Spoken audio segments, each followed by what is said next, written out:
Vivekananda online classes में आपका हार्दिक स्वागत है।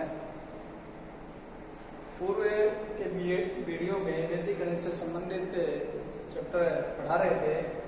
उसी क्रम में आगे बढ़ते हुए आज भाग संक्रिया में दर्जांक विधि से भाग व सूत्र प्रावर्त योजित विधि से भाग की संक्रियाओं को हम सीखेंगे, जिसमें सबसे पहले दर्जांक विधि से भाग की जो क्रिया है उसको शुरू करते हैं। दर्जांक विधि में भाग की प्रक्रिया शुरू करने के लिए हम सर्वप्रथम दो लंबवत रेखाओं के द्वारा तीन खंडों में विभाजित करेंगे। उन तीनों खंडों में जैसे क्वेश्चन है पहला 5,92,837 में डिवाइड बाय 119 से भाग की क्रिया संपन्न करनी है। तो सर्वप्रथम भाग की क्रिया संपन्न करने के लिए हम दो लंबवत रेखाएं खींचेंगे और उन लंबवत रेखाओं को नीचे एक क्षैतिज लाइन से हम इसको तीन बराबर खंडों में विभाजित करेंगे। प्रथम खंड,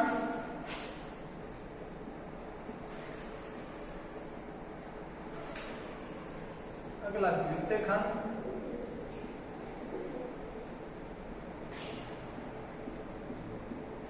और उससे आगे आता है तृतीय खंड।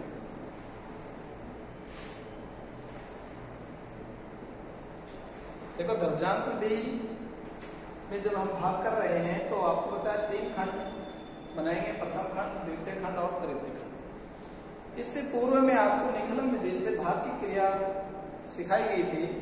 उसमें भी बताया गया था कि भाग की क्रिया करने के लिए तीन खंड बनाए जाते हैं।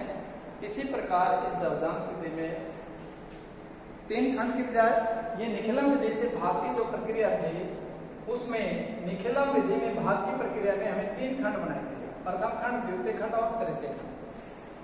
सूत्र प्रावर्त योजित द्वारा भाग की क्रिया में भी हमें खंड बनाने हैं, तीन ही खंड बनाने हैं, परंतु पहला हम करेंगे दर्जांक विधि से विभाजन क्रिया। दर्जांक विधि से विभाजन क्रिया करते समय हमें ध्यान रखना है, सर्वप्रथम पहले खंड में क्या रखा जाएगा, द्वितीय खंड में क्या रखा जाएगा, तृतीय खंड में क्या रखना है। तो पहले खंड में सबसे पहले हम भाजक जो दिया गया है 119 को दो रूपों में विभाजित किया जाता है, मुख्यांक और ध्रुजांक। तो भाजक हमें लिखने के बजाय यहाँ 119 जो लिखा गया है, इसके साथ साथ हम लिखेंगे संकेत। संकेत में नंबर 1 पॉइंट के ऊपर हम सर्वप्रथम कहेंगे कि जो भाजक है वो क्या है। भाजक 119, इस 119 को दो भागों में विभाजित करना है। इस प्रकार विभाजित करेंगे जिसमें एक मुख्यांक बनाना है और दूसरी संख्या उसको दर्जांक के रूप में लिखना है। मुख्यांक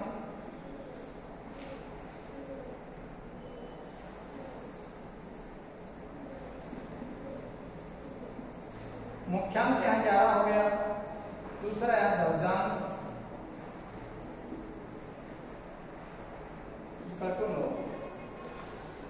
भाजक जो संख्या थी 119, उसको दो रूपों में हमने लिखा है, मुख्यांक और ध्रुजांक।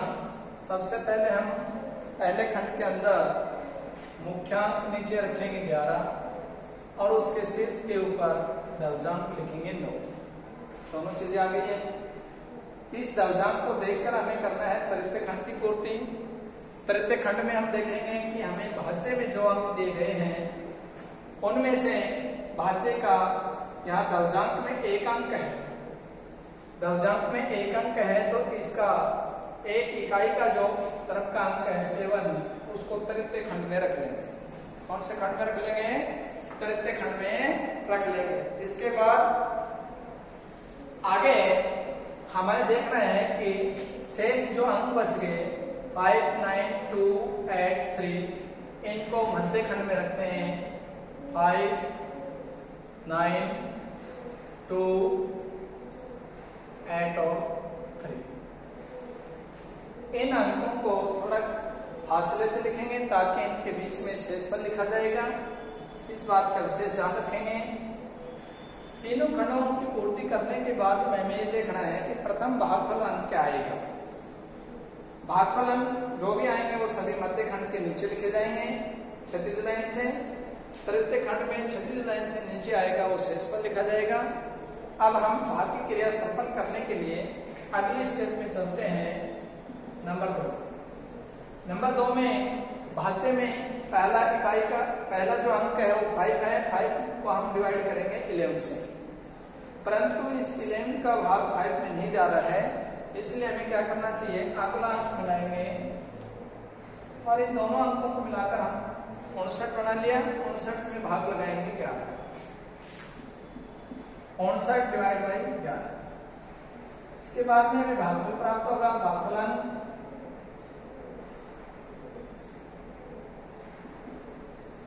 भागफलन प्राप्त हो गया। 11 से इसको डिवाइड करेंगे, 11 5 जो 55, भागफलन आ गया 5। 55 को हम 59 में घटाएंगे तो शेषफल आ जाएगा 4 शेषफल। तो 2 चीजें प्राप्त हुई। भाग करने के बाद में 59 में जब हमने 11 का भाग की क्रिया की तो भागफल आ गया 5 तथा शेषफल आ गया 4। इस भागफलन को मध्य खंड के नीचे पहले हमने लिख दिया प्रथम भागफलन 5। इसी प्रकार आगे क्रम में चलेंगे। शेषफल जो 4 बच गया उस 4 को हम यहाँ लिखेंगे 59 से आगे तथा 2 से पहले और इनके थोड़ा नीचे ये 4 जो शेषफल है वो यहाँ लिखेंगे। अगले स्टेप में इन दोनों अंकों को मिलाकर नया भाज्य बनाते हैं और आगे तीसरी स्टेप में हम लिखते हैं नया भाज्य।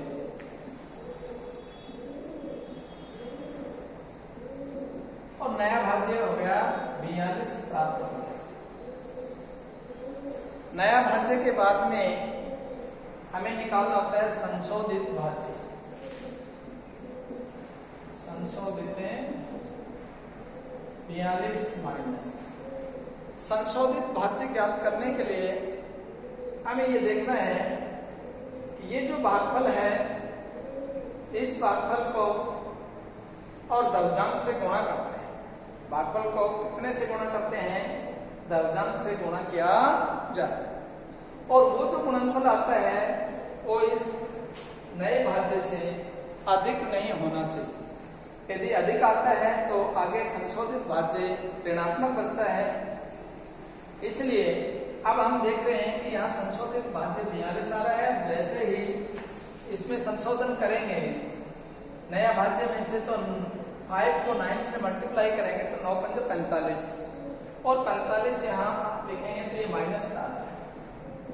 इसलिए संशोधित भाज्य यहाँ बच रहा है हमारे पास माइनस का 3 और माइनस में 3 बच रहा है वो संशोधित भाज्य नहीं आना, माइनस का नहीं आना चाहिए। इसलिए हमें क्या करना चाहिए, यहाँ जो भाग की क्रिया है वो 1 अंक कम बार लगाने चाहिए। जब 1 अंक कम बार हम लगाएंगे तो उसमें आगे देखेंगे यहाँ भाग 5 के अपेक्षा हमें करना होगा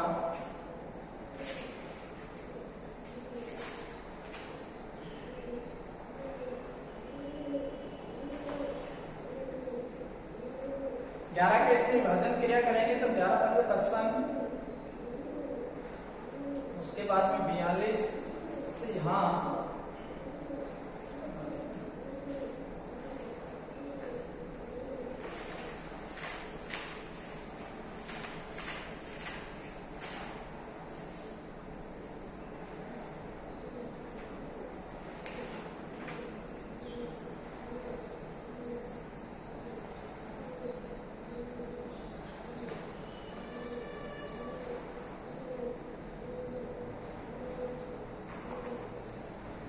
इसलिए 59 में यहाँ भाग की क्रिया 1 अंक कम बार लगाने का प्रयास करेंगे हम।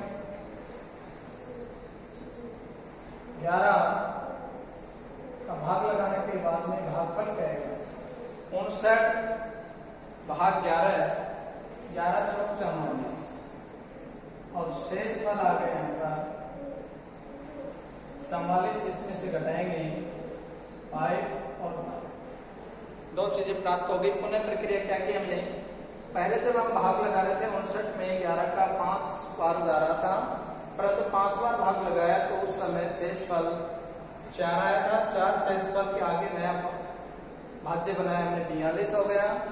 42 में संशोधित भाज्य की प्रक्रिया की तो शेषफल आ रहा था ऋणात्मक। इसलिए पुनः हमने उस संख्या को सरल करने के लिए 5 बार के फिर से 11 का भाग पुनः लगाया 4 टाइम और शेषफल बच गया 15। तो भागफल में नीचे हम लिखेंगे 4 और यहाँ शेषफल लिखेंगे 15। आगे देखिए अब तीसरी स्टेप में यहां बन गया नया भाज्य। नया भाज्य हो गया 152। 152 के बाद में हम लिखेंगे और इसी प्रकार संशोधित भाज्य।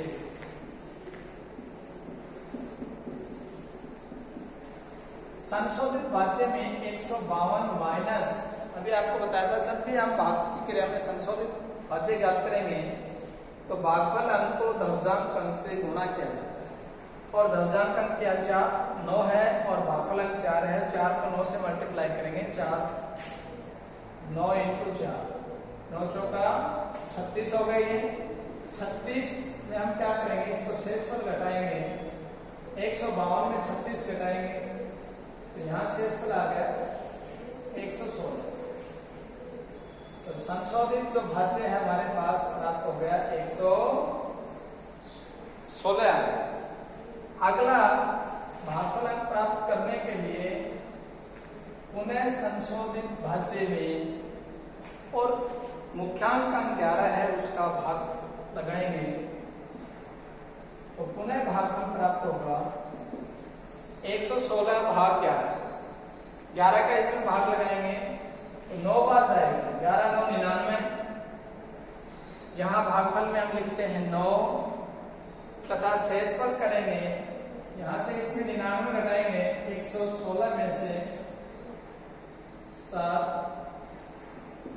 शेषफल आ गया 17। ये जो शेषफल है वो अगले अंक 8 से पहले और 2 से बाद में बीच में यहाँ लिखेंगे 17 और पुनः शेषफल बराबर 17।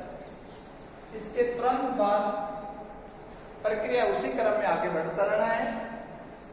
बढ़ाएंगे तो आगे नया भाज्य पुनः प्राप्त हो गया 178। पुनः 178 में हमें भाग की क्रिया करनी है, मुख्यांक से भाग लगाएंगे तो पुनः भाग प्राप्त होगा 178। 178 यहां से शेषफल आया है तो नया भाज्य बन गया यहां से 178।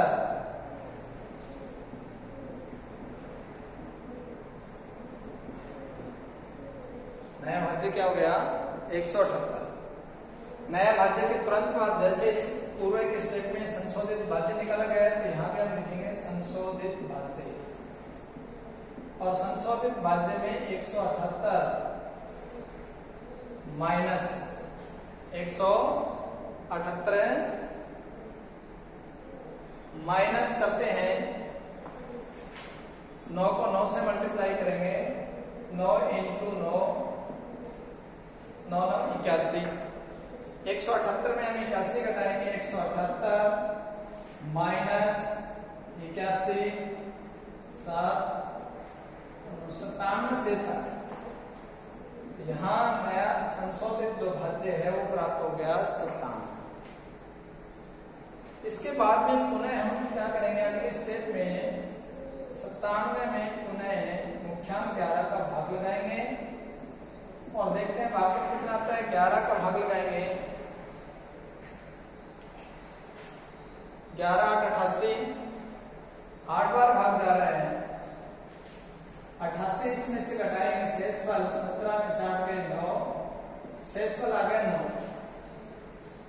भागफल में मैंने लिख दिया यहाँ 8 और शेषफल जो है वो अगले स्टेप पे यहाँ लिखेंगे 8 के बाद में और 3 से पहले। उसके बाद में शेषफल यहाँ लिख दिया 9। नया भाग अभी आगे बता रहे हैं अपने को नया भाज्य 93 संशोधित भाज्य 93 माइनस भागफल गुणा ध्रुवजांक। भागफल 9 अंक है, ध्रुवजांक 8 है, दोनों को मल्टीप्लाई किया 9 8 72 हो गए। 93 में से 72 को घटाया, संशोधित भाज्य 21 आ गई। 21 में हम भाग लगाएंगे पुनः मुख्यांक 21 भाग 11, भागफल अंक आ गया 11 एकम 11, शेषफल हो गया 10। इसके आगे भागफल के नीचे हम लिखेंगे 1 और शेषफल जो 10 बचा है उसको तृतीय खंड में 7 से पहले और थोड़ा नीचे यहां रख देंगे 10। इसके बाद में हमें जाना है तृतीय खंड में अंक आने के बाद में अंतिम शेषफल, नया संशोधित भाज्य व अंतिम शेषफल लेके आएंगे। यहां लिखेंगे नया भाज्य व अंतिम शेषफल, नया भाज्य व अंतिम शेषफल 107 माइनस, यहां तो भागफल 1 आया है, उस 1 को पुनः 9 से मल्टीप्लाई करेंगे ध्रुवजांक से। 1 गुणा 9, 9 को 1 से गुणा करेंगे 9 एकम 9, इसमें से शेषफल घटा देंगे 107 माइनस 9, तो बच गया यहां से 98। तृतीय खंड के नीचे 36 लाइन से नीचे हम यहां शेषफल दर्शाएंगे। 107 जो नया भाज्य था उसमें संशोधित अंतिम शेषफल व संशोधित भाज्य निकाला तो 107 माइनस 1 गुणा 9, 9 एकम 9, इसमें से घटा दिए, यहां शेषफल आ गया 98। अतः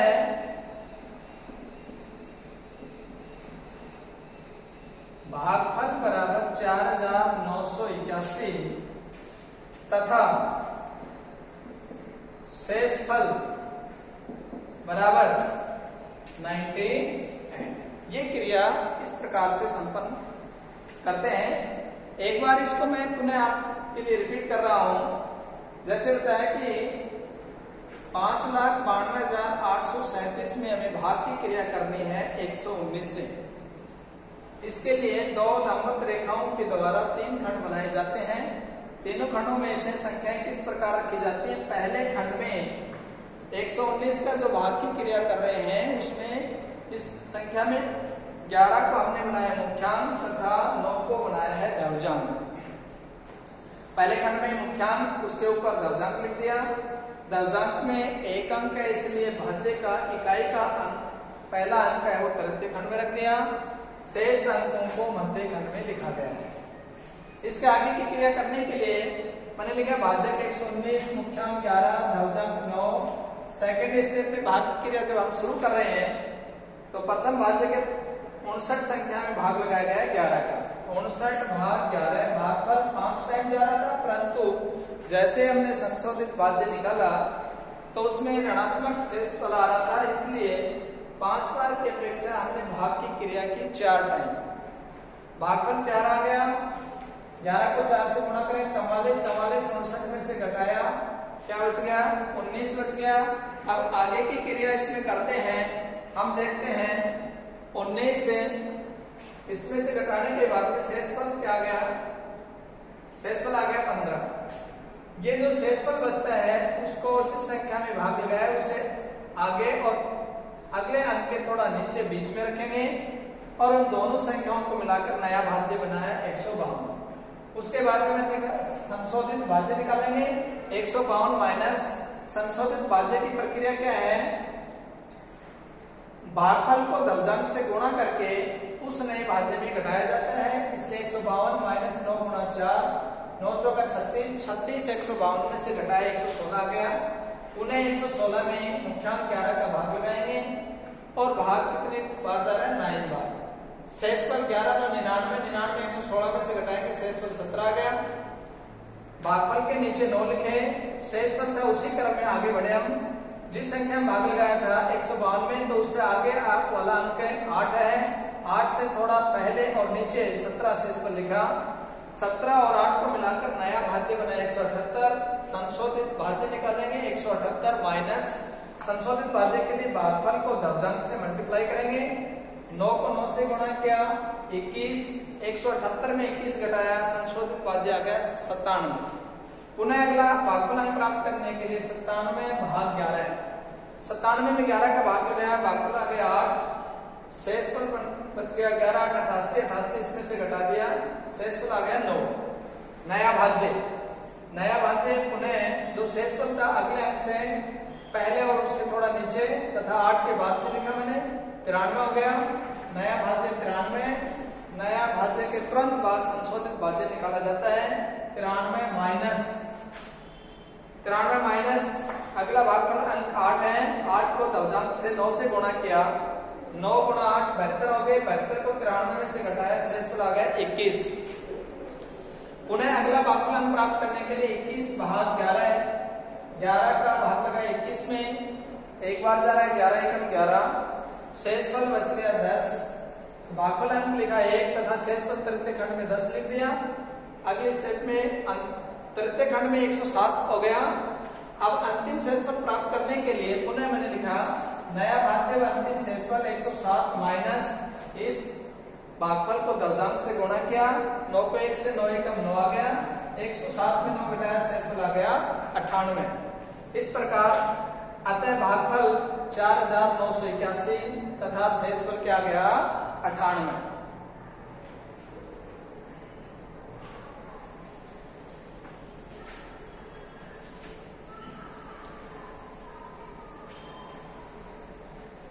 इसी क्रम में एक और क्वेश्चन हम आगे बढ़ते हैं। दर्जांक विधि का ही 12345 भाग 91। भाग लगाने के लिए उसी क्रम में दो लंबवत रेखाओं के द्वारा 3 खंड बनाएंगे। ये प्रथम खंड हो गया, मध्य खंड, तृतीय खंड। संकेत में उसी प्रकार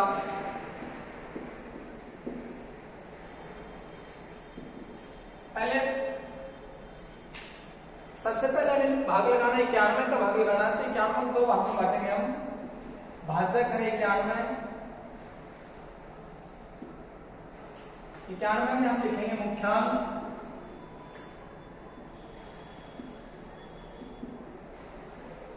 नौ गया और दर्जांक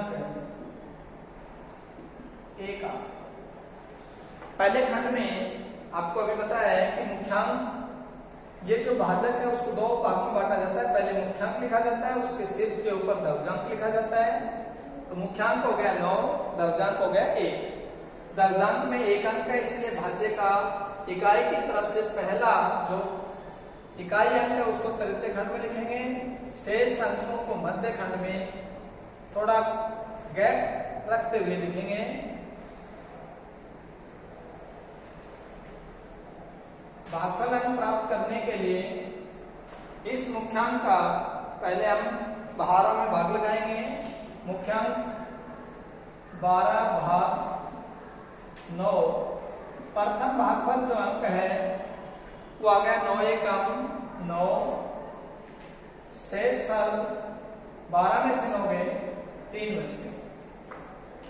पहले मध्य खंड में प्रथम भागफल अंक मैंने लिखा 9, इसके आगे शेषफल जो अंक है 3, उसको 12 से थोड़ा आगे व 3 से पहले और दोनों के बीच में थोड़ा नीचे हम ये शेषफल दर्शाएंगे।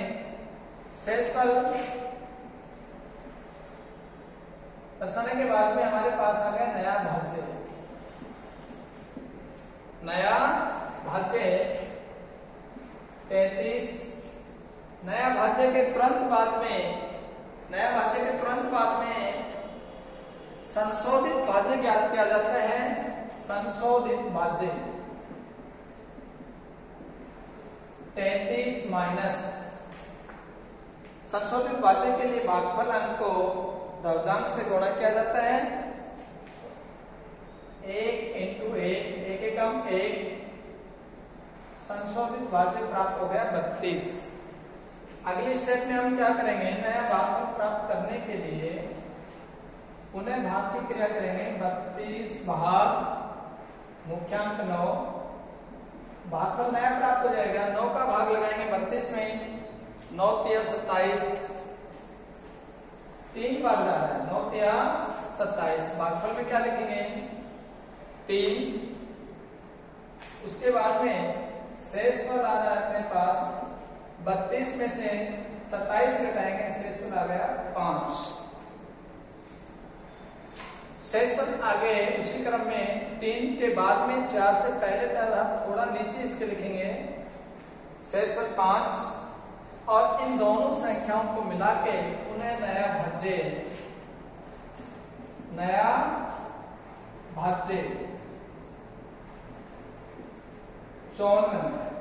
नया भाज्य के बाद में संशोधित भाज्य निकाला जाता है। संशोधित भाज्य 54 माइनस भागफल को दशमलव से गुणा करेंगे, 1 गुणा 3, 3 एकम 3, संख्या प्राप्त होगी 51। 51 में पुनः भाग की क्रिया करेंगे, मुख्यांक से भाग लगाएंगे 9 का, भागफल आ गया 9 का भाग लगाएंगे 51 में, 9 5 45, भागफल अंक आ गया 5 और शेष फल अंक आ गया 6। भागफल के नीचे हम लिखेंगे 5 और शेष फल अगले तृतीय खंड में चला जाएगा। 5 से पहले और उसके थोड़ा नीचे लिखेंगे 65 हो जाएगा। इसके बाद में हम लिखेंगे नया भाज्य व अंतिम शेष फल, नया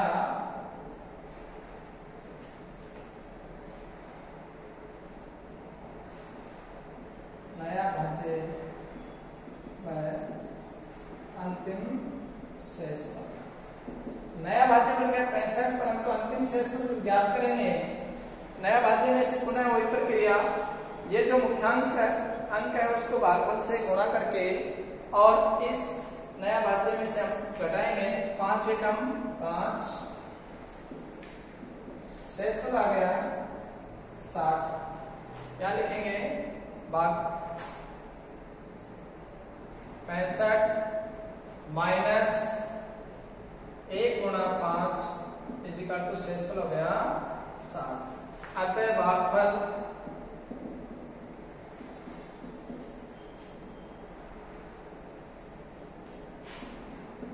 बराबर 135 तथा शेषफल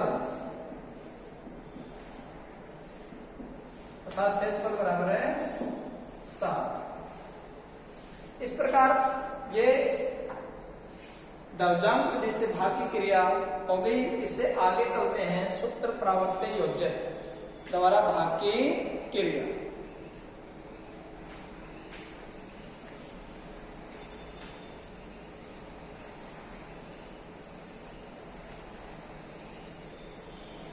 सूत्र प्रावर्त योज्य द्वारा भाग की क्रिया।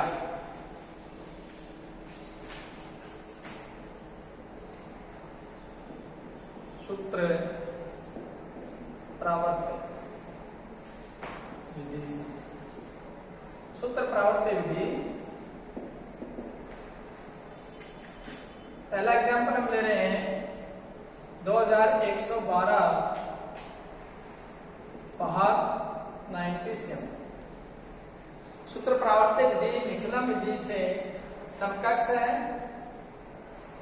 दो लंबवत रेखाओं के द्वारा हम 3 खंड बनाएंगे, नीचे एक क्षैतिज लाइन। उसी प्रकार पहले खंड में लिखा जाएगा भाजक 97, उसके नीचे विचलन लिखा जाता है, फिर लिखा जाता है परिवर्तित अंक, परिवर्तित अंक। अब देखें संकेत में भी हम साथ साथ लिखते हैं। पहले नंबर पर सबसे पहले इसका भाजक जो 97 है उसको देखते हुए आधार बनाएंगे। भाजक 97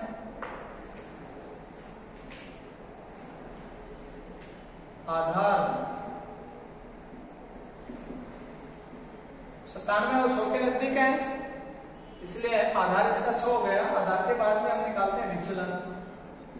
विचलन का सूत्र होता है संख्या माइनस आधार, परंतु यहां भाजक से लेंगे तो संख्या है भाजक 97 माइनस आधार 100 करेंगे। 97 में माइनस 100 में से 97 हटाएंगे, माइनस 0.3 आएगा। आधार में जितने जीरो हैं उतने ही विचलन में अंक रखने, शेष तो 3 बच रहा है माइनस का, परंतु एक अंक कम है इसलिए यहाँ 0 लगा दिया गया है, तो विचलन हो गया माइनस 0.3। विचलन के बाद में मैंने कहा परिवर्तित अंक, परिवर्तित अंक। और परिवर्तित अंक में क्या किया जाता है, ये जो विचलन बचा है माइनस का, इसके ऊपर माइनस का ऋणात्मक चिन्ह 3 के ऊपर लगाएंगे तो माइनस 0.3 हो गया। परिवर्तित अंक जैसे ही करेंगे तो ये संख्या माइनस की तो प्लस की बन जाएगी, तो यहाँ परिवर्तित अंक आ गया 0.3।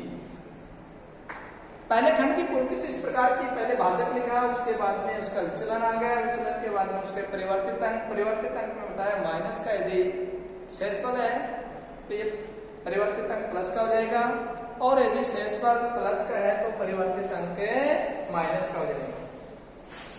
अब इसमें आधार में कितने अंक हैं, जीरो के देखो आप 2 डिजिट जीरो के हैं, जितने आधार में जीरो हैं उतने ही भाज्य के इकाई की और के दोनों अंक तृतीय खंड में लिख लिए जाएंगे। शेष बचे हुए अंकों को मध्य खंड में रख दिया जाता है। अब विभाजन क्रिया करेंगे तो सर्वप्रथम भागफल का जो मध्य खंड में पहला अंक है उसको भागफल अंक प्रथम बनाएंगे, नीचे ऐसा कैसे उतार लेंगे। प्रथम भागफल अंक हो गया 2 को हम क्या करेंगे, परिवर्तित अंकों से गुणा करके पहले स्टेप को छोड़कर आगे वाले स्टेप के नीचे उसका गुणनफल रखेंगे। 0.3 को हम 2 से मल्टीप्लाई करेंगे, क्या आएगा 0.6। पुनः आगे का भागफल अंक प्राप्त करने के लिए अगले स्टेप को जोड़ करेंगे, 1 में 0 जोड़ेंगे, 1 आ गया। पुनः इस 1 को परिवर्तित अंकों से गुणा करके सेकंड स्टेप को छोड़कर आगे के स्टेप के नीचे उसका गुणनफल लिख लिया जाता है। 0.3 को हम 1 से गुणा करेंगे तो 0.3 ही आएगा। आगे देखो, उसके बाद में यहां इनका योग करेंगे तो शेषफल 3 और 2 5, 6 में 1 जोड़ेंगे 7। तृतीय खंड के नीचे जो मान आए हैं वो शेषफल है, मध्य खंड के नीचे जो मान आए वो भागफल है। अतः हम लिखेंगे, अतः भागफल बराबर 21 तथा शेषफल बराबर 75।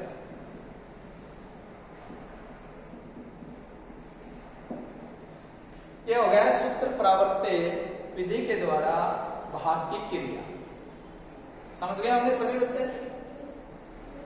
दूसरी एक और एग्जाम्पल हम लेके आपको आगे और समझाते हैं इसी प्रक्रिया में। नेक्स्ट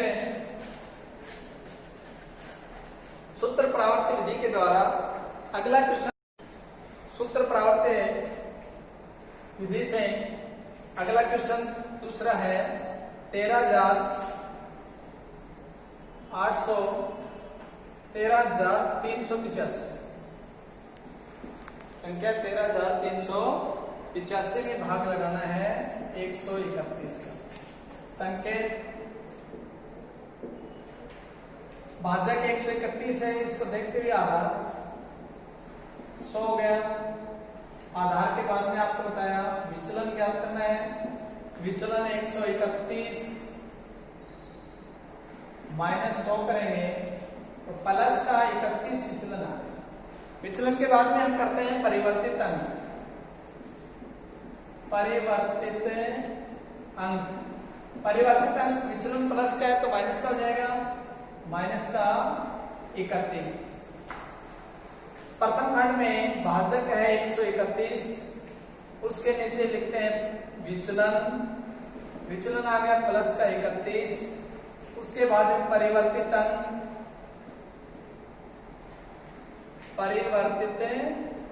अंक, ये विचलन प्लस का था इसलिए परिवर्तित अंक हो गए माइनस के।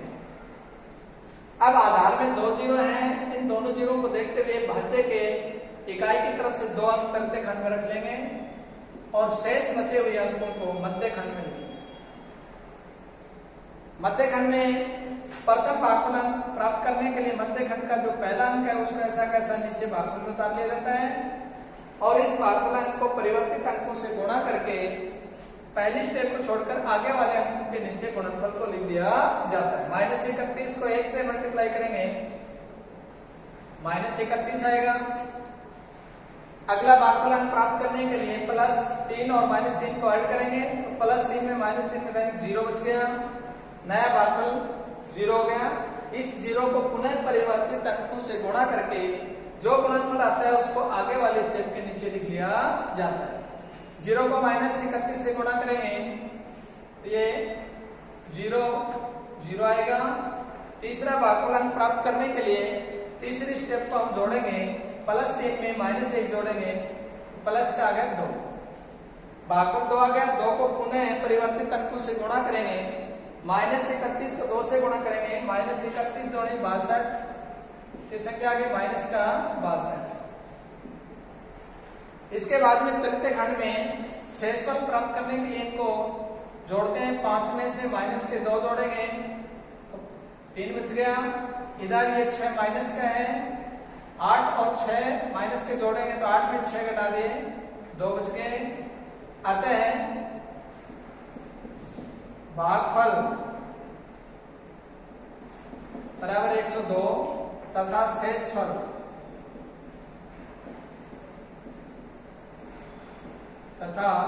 शेषफल बराबर है 23।